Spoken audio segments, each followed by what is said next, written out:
Ito na naman ang aming tanghalian.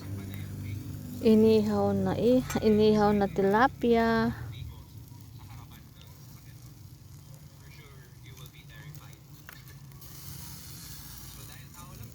Yes, nagbanglo. Nabanglo.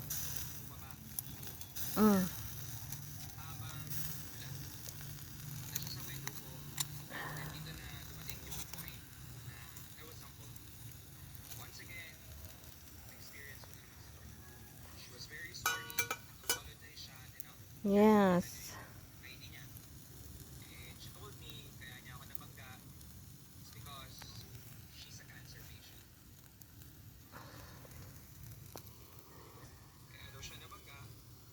Naangangamoy ng inihaw na tilapia. Ang sarap-sarap. Ihanda nyo na yung mga sausawan natin.